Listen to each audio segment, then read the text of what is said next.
Did you know you can grow a bonsai from a supermarket pomegranate? Inside this fruit are hundreds of seeds, and every single one could become a tiny tree or even a bonsai. I cut a circle around the top and lifted off the lid. A couple of shallow cuts down the sides and the whole thing breaks open. Inside, hundreds of deep red arils. I picked one out, rolled it in a paper towel to wipe off the pulp. What's left is the actual seed, small, pale, ready to grow. That one, plus a second seed as a backup, went straight onto some soil.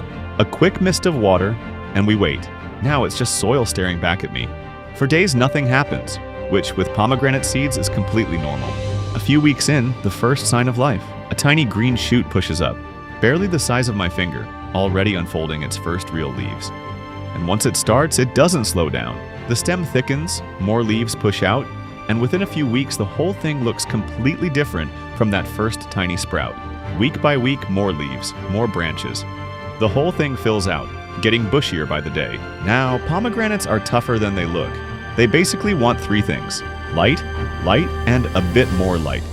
So it sat in the brightest spot I had. Watering was easy, a deep soak, then I let the soil dry out before the next round. A little balanced fertilizer once a month, nothing fancy.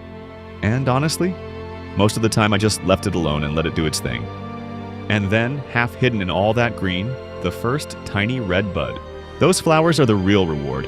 Bright red, waxy, shaped like little trumpets, and the plant kept making more.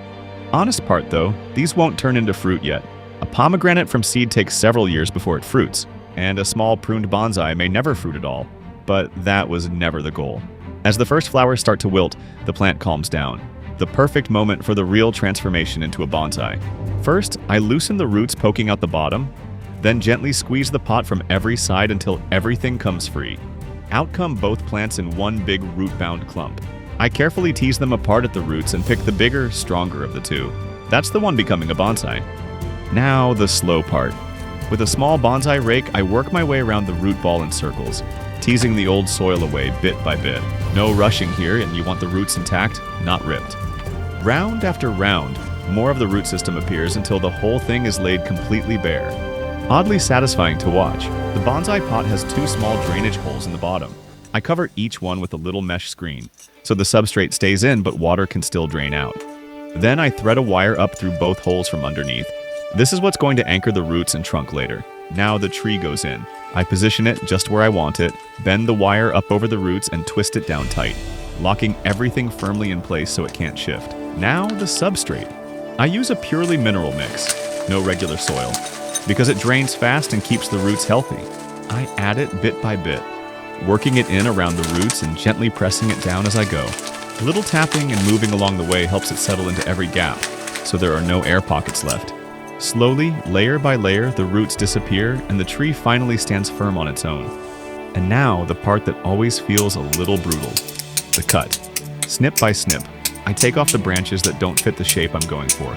It looks like a lot, but every cut tells the tree where to grow next. This is where it stops being just a plant and starts becoming a bonsai. Almost there. One last layer of substrate goes on top, pressed down gently to lock everything in place. Then a slow, thorough watering. Not just a quick splash, but enough to soak all the way through and settle the mineral mix around every root. This first deep watering really matters. It removes the last air pockets and gives the roots solid contact with their new home. And with that, the bonsai is officially set up. Now we let time take over. And now we let it grow. At first, almost nothing. The tree just adjusting to its new home after all that root work and pruning. But then it kicks in. Fresh shoots push out. New leaves unfold in waves of bright green, and the whole thing fills back in, fuller and denser than before the cut. By day 370 since that very first seed, it's clearly thriving. So here's my question. How long should I keep filming this? Another year? 5? Until it finally fruits? Let me know, because honestly I think I'm in too deep to stop now.